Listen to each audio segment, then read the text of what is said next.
Every 20 years, New Yorkers get to decide whether they want to hold a convention to rewrite their state's constitution. The chance comes again on Tuesday in the form of Proposal 1, which will ask voters if they want a convention to revise and amend the Constitution. If the measure passes, it would be the first such state convention anywhere in the U.S. since 1992, according to the New York Times, and it could fundamentally reshape the future of New York. A constitutional convention is a rare but powerful recourse for states hoping to end partisan gridlock and blow up the status quo. In the case of New York, that's exactly what many convention supporters want to do. "We have many good things in our Constitution, but the fact is we have not updated it since 1938, Bill Samuels, a leading supporter of Proposal 1, said on New York One's Inside City Hall last month. Things like term limits, which voters want, will never get done without a constitutional convention.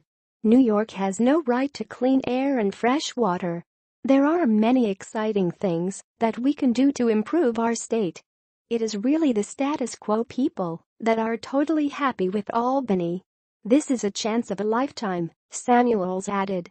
New York's constitution is roughly 50,000 words, making it about 7 times longer than the U.S. Constitution.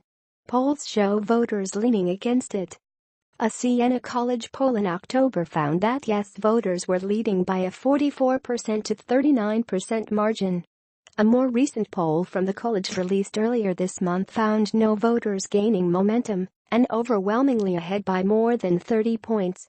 Opponents of a constitutional convention say it would be unnecessarily expensive and open up the door to special interests and powerful lobbying groups to have their way in rolling back worker protections and the right to free public education.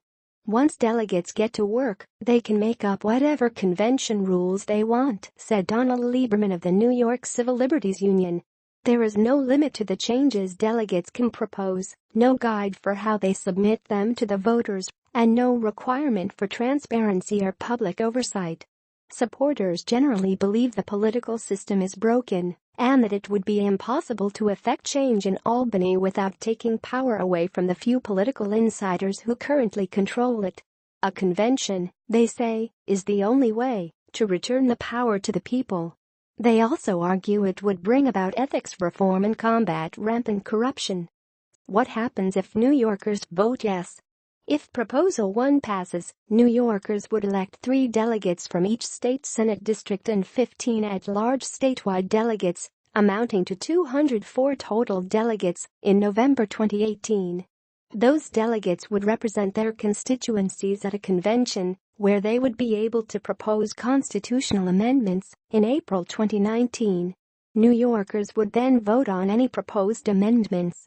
New York's last constitutional convention was in 1967, when Democrats held a majority in the state legislature and asked voters to grant them the right to hold one. Voters rejected all of the proposed amendments, which included changes to taxation and education and repealing prohibitions on government aid to religious schools, the New York Times reported.